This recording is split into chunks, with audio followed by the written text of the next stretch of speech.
அஸ்ஸலாமுஅலைக்கும் welcome back to அல்சாரா vlog. இன்றைக்கி இந்த வீடியோவில் நம்ம கிராப் கறி நண்டு பிரட்டல் எப்படி பண்ணுறது அப்படின்றத பார்த்துடலாம். வீடியோக்குள்ளே போகிறதுக்கு முன்னாடி ஃபஸ்ட் டைம் என்னுடைய வீடியோ பார்க்குறவங்களா இருந்தால் கண்டிப்பாக லைக் ஷேர் கமெண்ட் பண்ணுங்கள் அண்ட் மறக்காமல் சப்ஸ்கிரைப் பண்ணிவிட்டு பக்கத்தில் உள்ள பெல் சிம்பிள் கிளிக் பண்ணிக்கோங்க. அதில் ஆல் அப்படின்றத ப்ரெஸ் பண்ணிக்கோங்க.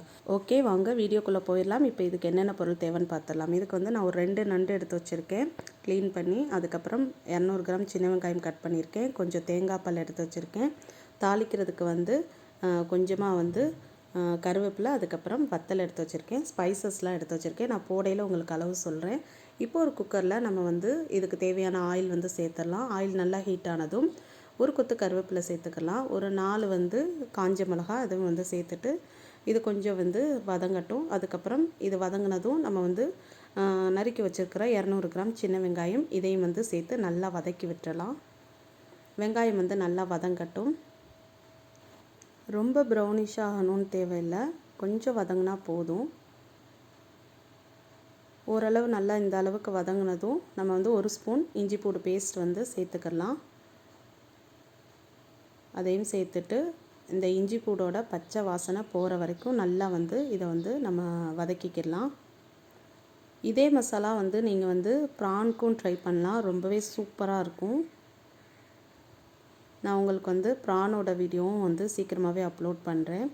ஓகே, இப்போ இதில் வந்து நம்ம ஒரு 1/4 டீஸ்பூன் மஞ்சள் தூள், அதுக்கப்புறம் 1 ஸ்பூன் மிளகாத்தூள், ஒரு 2 ஸ்பூன் மல்லித்தூள், கொஞ்சமாக வந்து கரம் மசாலா ஒரு 1/2 ஸ்பூன், அதுக்கப்புறம் 1 ஸ்பூன் மிளகுத்தூள், அதுக்கப்புறம் ஒரு 1/2 ஸ்பூன் ஜீரகத்தூள், இதெல்லாமே நல்லா சேர்த்துட்டு எண்ணெயிலே வந்து நல்லா வதக்கி விட்டுருங்க. இந்த ஸ்டேஜில் நம்ம வந்து இந்த டிஷ்க்கு தேவையான உப்பு வந்து கொஞ்சமாக சேர்த்துக்கலாம். வேணும்னா நம்ம கடைசியாக கூட சேர்த்துக்கலாம்.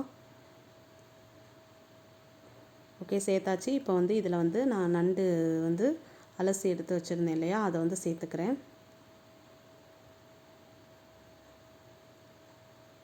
நான் வந்து 2 நண்டுக்கு வந்து இந்த மசாலா சேர்த்துருக்கேன். நீங்கள் வந்து நிறையா வாங்கினீங்கன்னா அதுக்கு தகுந்த மாதிரி நீங்கள் வந்து சேர்த்துக்கோங்க.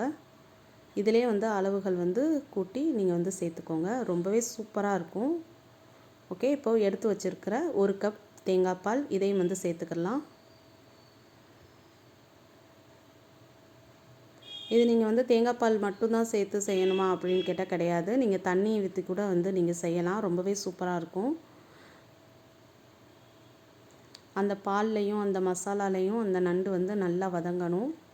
இப்போது இந்த டிஷ்க்கு தேவையான தண்ணியும் நம்ம வந்து சேர்த்துடலாம். சேர்த்துட்டு இதை வந்து குக்கர் மூடி வச்சு நம்ம வந்து ஒரு 2 விசில் இல்லை ஒரு 3 விசில் வந்து விட்டுறலாம். உங்களுடைய குக்கருக்கு தகுந்த மாதிரி நீங்கள் வந்து வச்சுக்கோங்க. நான் வந்து ஒரு 2 விசில் விட்டு எடுத்திருக்கேன். எனக்கு வந்து கொஞ்சம் தண்ணியாக இருக்கிற மாதிரி இருந்துச்சு, அதனால் நான் திரும்பவும் அடுப்பை வந்து ஆன் பண்ணிக்கிறேன். உங்களுக்கு இந்த பதம் போதும் அப்படின்னா நீங்கள் இப்படியே வச்சுக்கலாம். நான் வந்து இன்றைக்கி சாம்பார் செஞ்சதுனால பிரட்டல் மாதிரி வைக்க போகிறேன். இது பார்த்திங்கன்னா இட்லி, தோசை, சப்பாத்திக்கெலாம் கூட தொட்டு சாப்பிட்றதுக்கு ரொம்பவே சூப்பராக இருக்கும். எனக்கு வந்து நான் சாதத்துக்கு சாப்பிட்றதுனால நான் வந்து கொஞ்சம் வந்து பிரட்டிக்கிற போகிறேன். இது வந்து சாம்பார், ரசம் இது கூடலாம் சேர்த்து சாப்பிடையில ரொம்பவே சூப்பரான ஒரு நல்ல காம்பினேஷனாக இருக்கும். நல்ல சளிக்கெலாம் கூட இந்த நண்டு வந்து ரொம்ப நல்லது. சளியெல்லாம் நல்லா இறக்கி விட்டுரும்.